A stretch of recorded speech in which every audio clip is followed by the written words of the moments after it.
Welcome back, everybody. Matt the Man here. Hope you're doing well. So, I don't know what's going on in Hollywood. I thought about this the other day. The other day I was watching the movie Message in a Bottle with Kevin Costner and Robin Wright. And it dawned on me. Hey, okay, side story. Back in the day, like in the late 90s, early 2000s, there was this video store in downtown Alpharetta. If you've been in downtown Alpharetta, it's where the Hibachi Express is, and that new ramen place where the Starbucks used to be. You have the Hibachi, or you have Bagel Boys, you have Hibachi, Bagel Boys, and then Starbucks. Now they turned the Starbucks into a ramen noodle. We still got Bagel Boys, and you got Hibachi Express. Well, either in that area where you have the Bagel Boys and the ramen or the Starbucks, when it used to be Starbucks, used to be back in the late 90s, early 2000s, a home video store. Or some of you people might don't know what that is. Where you would go to rent movies. And that's where my family and I would go on Friday nights, Saturday nights, and rent movies. And I always remembered in that video store, they had a poster hanging. They also had the Jingle All the Way poster. I remember that. Promo time. But they had a poster for Message in a Bottle. And if you see in the poster, I never knew who those actors were on the poster.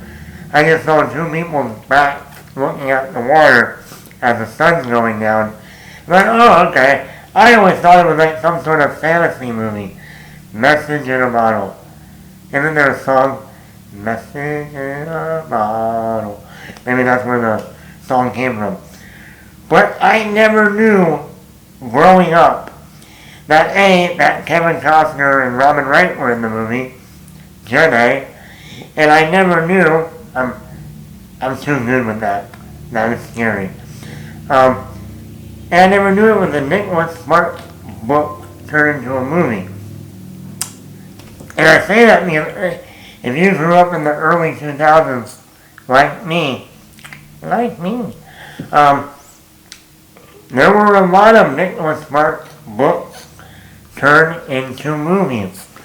Now, Message in a Bottle was the first in 1999. And then after the success of that film, they went on to do A Walk to Remember.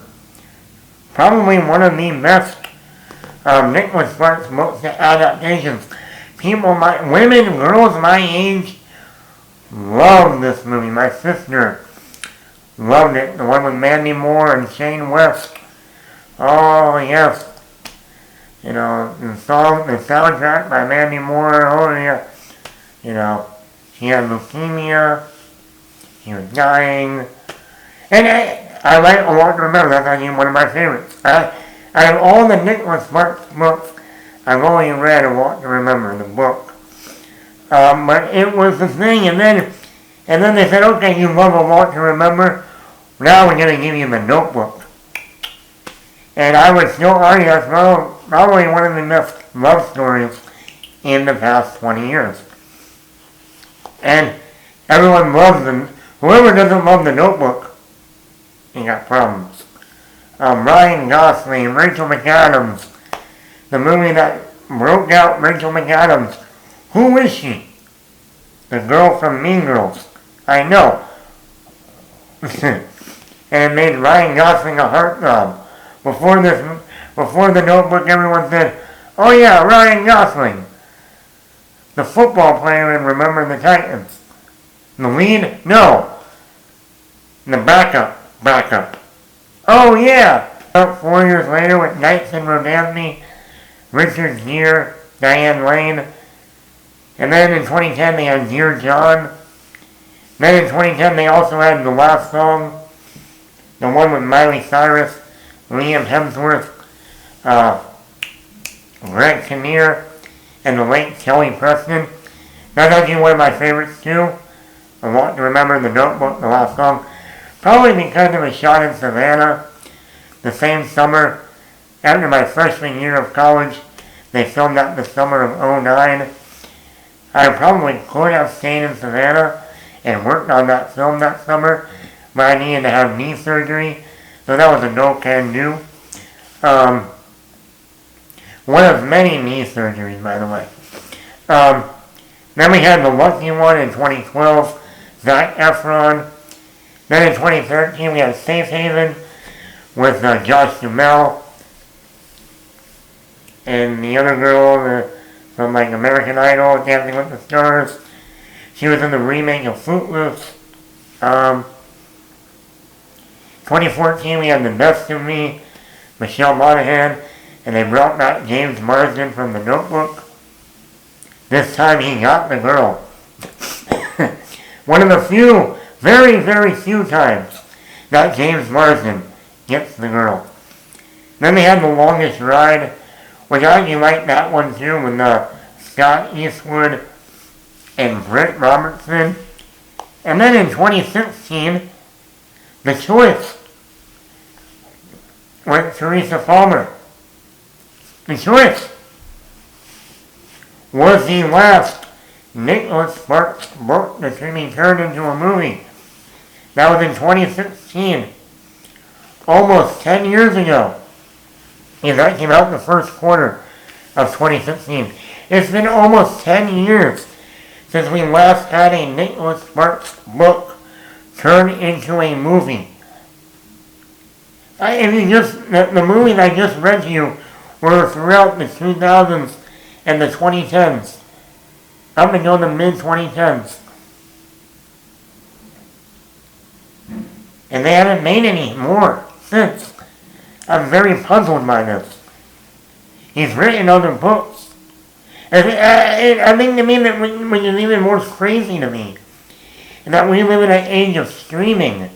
You would think that someone would be out there turning one of his books into a movie just to put on Amazon, or Hulu, or Netflix, or HBO, or Apple, or I don't know, something.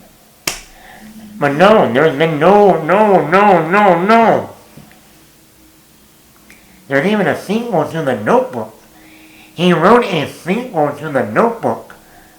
I had no idea he wrote a sequel to The Notebook. I don't know how you write a sequel to The Notebook. They died at the end.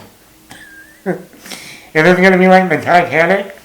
Where we see in heaven, Rose, once she dies, goes to heaven and sees everyone who died on the ship with Jack?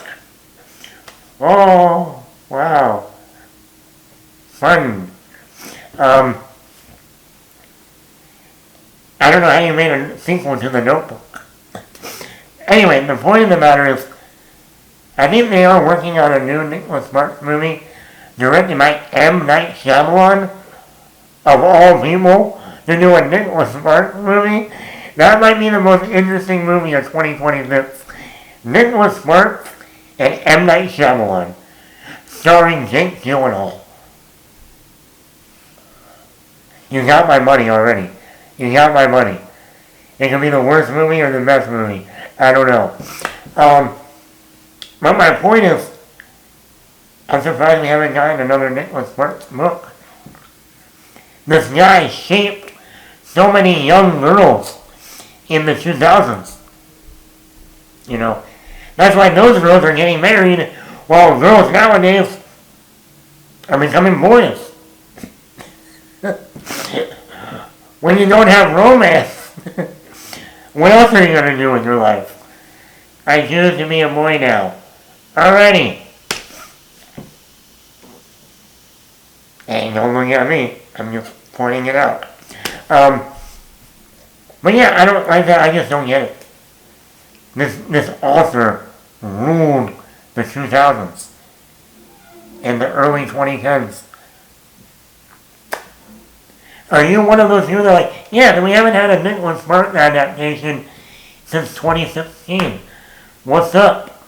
Now granted, the last couple, like The Choice, and Safe Haven were, I would say, easily one of the worst adaptations, even like the Lucky one with Zac Efron. But yeah, I'm not messaging a model for it. Watching that for the first time was good. Like in A Walk to Remember and The Notebook are the two, Mount Rushmore of Nicholas Sparks adaptations done right. You will never, I don't think you'll ever be able to beat those. But let me know in the comments below if I just off my rocker. Or are you one of them like, why haven't we gotten a new Nicholas Sparks book turned into a movie in 9 years? Almost 10. Come on. This is why people don't want to get married anymore. This is why people want to change from one gender to another gender. Even though technically they are still the same gender. That's a whole other topic. We are not here to discuss that today. But you see my point. Romance. Without Nicholas Sparks, there is no romance. With no romance, no Nicholas Sparks. We need to fix that. Hit the like button, hit that subscribe button, leave a comment, Matt the Matt.